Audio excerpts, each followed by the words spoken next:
Step by Step 19 Essential Dharma Talks by Sayadaw Jotika. Talk 17. Walking. Observing Anicca.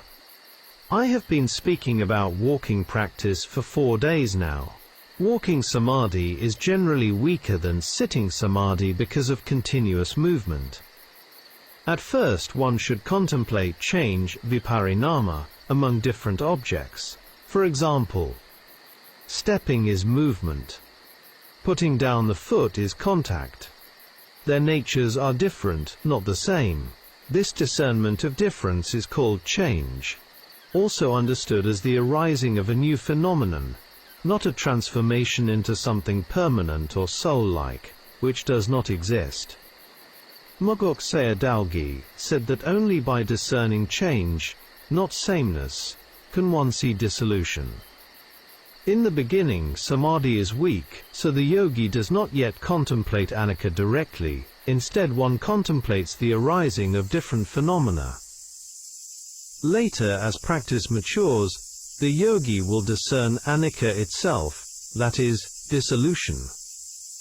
On observing whatever arises, here the teacher again emphasizes that whatever arises must be observed. After clearly seeing arising phenomena, it becomes easier to discern dissolution, vanishing. Therefore, when samadhi is still weak, especially in walking meditation, one should first discern change. In the beginning, yogis are instructed to use noting, naming, for 2 main reasons.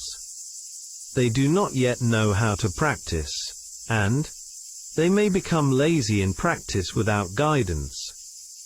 Noting and knowing are not the same. Noting or perception and knowing are not the same. Noting is giving a name or concept to an experience, such as seeing, hearing or thinking. Knowing is direct confirmation or penetration of the phenomenon in another way. Concepts and discernment, panati and panna, indicate that samatha and vipassana are not the same practice.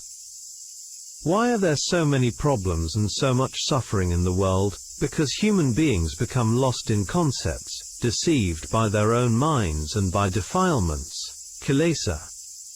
The mind becomes confused, increasingly defiled, and deteriorates. Yet most people take this condition to be a sign of intelligence. Step by Step 19 Essential Dhamma Talks by Sayadaw Jotika. Talk 18. Walking, Observing Anicca. In walking meditation, it is often easier to contemplate 2 points, stepping and putting down the foot, than 3 points. This makes discernment of Anicca more accessible, in comparison with lifting, stepping, putting down. This is normal walking, which can be practiced anywhere. At this stage one is not yet seeing insight knowledge. Rather, both knowledge and objects are still arising together. During walking, path knowledge can arise. When an object is repeatedly contemplated as Anicca, clinging to it gradually falls away. In the same manner, when contemplative knowledge matures, path knowledge arises. That is, when clinging falls away from both the contemplated object and the contemplating mind.